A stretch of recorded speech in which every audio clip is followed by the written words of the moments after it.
Oke, selamat siang. Pada kesempatan kali ini saya ingin coba melanjutkan materi dari video-video saya sebelumnya. Jika pada 3 video sebelumnya saya mencoba menyampaikan materi perihal 3 ranah besar dalam fotografi, kajian, teori, dan sejarah. 3 pengantar itu bisa kita perdalam lagi dan bisa kita perpanjang lagi, tapi nanti dalam episode-episode setelahnya. Pada kesempatan kali ini saya ingin coba melanjutkan perihal literasi visual, karena bagaimanapun juga ketika kita bicara fotografi kita perlu yang namanya literasi. Akhir-akhir ini banyak perbincangan mengenai literasi visual. Nah, sebenarnya yang dimaksud dengan literasi visual itu yang seperti apa sih? Apa saja yang kita bicarakan dalam literasi visual? Secara sederhana, literasi visual dapat dipahami sebagai sebuah kemampuan individu dalam merespon fenomena. Nah, respon seperti apa? Jadi, dalam literasi visual tidak hanya sekedar kemampuan dalam melakukan alih media dari yang lisan ke yang visual, dari yang tekstual ke yang visual, dari yang audio ke yang visual, atau dari visual ke visual yang lain. Misalnya, dari tekstual ke yang visual, kemampuan seseorang ketika membaca sebuah cerita, membaca naskah, lalu kemudian dialih mediakan menjadi sebuah karya visual. Dari audio, jadi dia mendengar sebuah cerita, terus dia coba visualkan dalam bentuk karya. Terus misalnya dari visual ke visual yang lain, ketika kita menyaksikan sebuah karya foto, kita mendapatkan sebuah ide.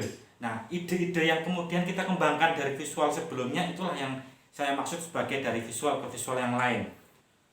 Selain kemampuan alih media, literasi visual juga terkait dengan bagaimana kemampuan seseorang dalam membaca sebuah karya visual. Karya visual ini tentunya tidak hanya terbatas pada fotografi.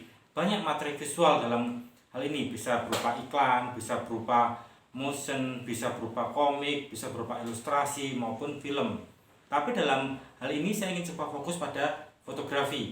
Dalam perbincangan fotografi kaitannya dengan literasi visual terkait pada 3 titik. Kalau kemarin 3 ranah, ada kajian, sejarah, dan teori. Dalam literasi visual pun demikian. Ada 3 hal yang tidak bisa kita lepaskan ketika kita membicarakan literasi visual, yakni perihal etika, perihal estetika, dan perihal berpikir kritis. Ketika kita bicara mengenai etika, tidak bisa dilepaskan dengan yang namanya hak kekayaan intelektual, hak moral maupun hak cipta dan sebagainya. Berikutnya perihal estetika.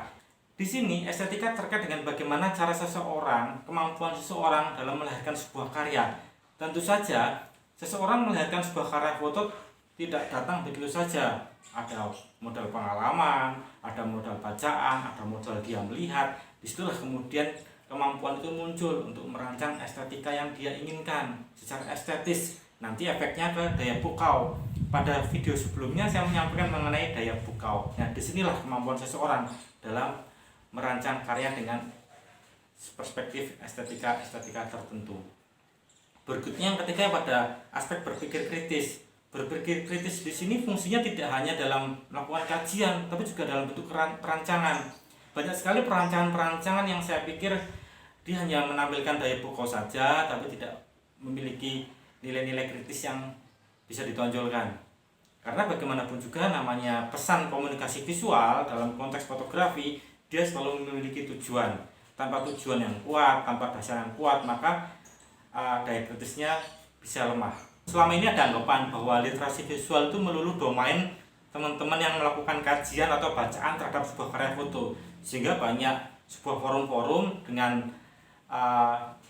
topik literasi visual isinya yang membahas tentang bagaimana kita mengkaji, bagaimana kita membaca foto. Sebenarnya literasi visual juga bagaimana cara kita merancang, bagaimana daya kritis kita merancang sebuah foto dengan mempertimbangkan aspek sosial maupun fenomena yang ada, dan bagaimana seorang fotografer menempatkan etika dalam merancang karya.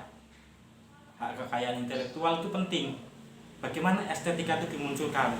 Nah, estetika di sini tentu saja ini berhubungan dengan gaya visual. Apakah fotografi memiliki gaya visual seperti halnya dalam seni lukis? Tentu saja menjadi perbincangan yang menarik.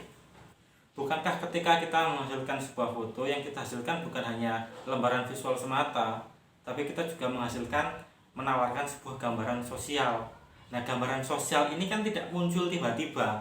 Si fotografer punya referensi-referensi sosial tertentu ketika dia memotret seorang perempuan, ketika dia memotret seorang laki-laki, ketika dia memotret sebuah keluarga, ketika dia memotret sebuah keramaian di stasiun dan sebangsanya, pasti ada modal yang dia miliki dalam pikiran, referensi, pengalaman dan segala macam. Disitulah kemampuan dalam merespon fenomena berperan penting. Ini dalam hal merancang sebuah karya. Lalu bagaimana hubungannya dengan mengkaji atau membaca sebuah foto? Pengalaman juga perlu, pengalaman membaca. Jadi membaca itu, membaca referensi, membaca buku dan segala macam tidak hanya berperan pada kajian maupun cara membaca foto, juga berperan bagi teman-teman yang ingin merancang sebuah karya foto. Jadi tidak hanya modal kamera bagus lalu datang ke tempat motret jadi hasil yang bagus, tidak, tapi ada sebuah muatan sosial yang ditawarkan. Nah, kurang lebih sebagai pengantar awal, nanti selanjutnya saya akan lebih jauh lagi berbicara mengenai literasi visual. Perlu diingat bahwa literasi visual cakupannya sangat luas. Tidak hanya berbicara bagaimana mengkaji menggunakan teori A, teori B, dan teori C, tapi juga bagaimana seseorang memiliki modal yang cukup, modal sosial, modal wacana dalam merancang sebuah karya. Karya yang kuat adalah karya yang berangkat dari pengalaman yang kuat juga.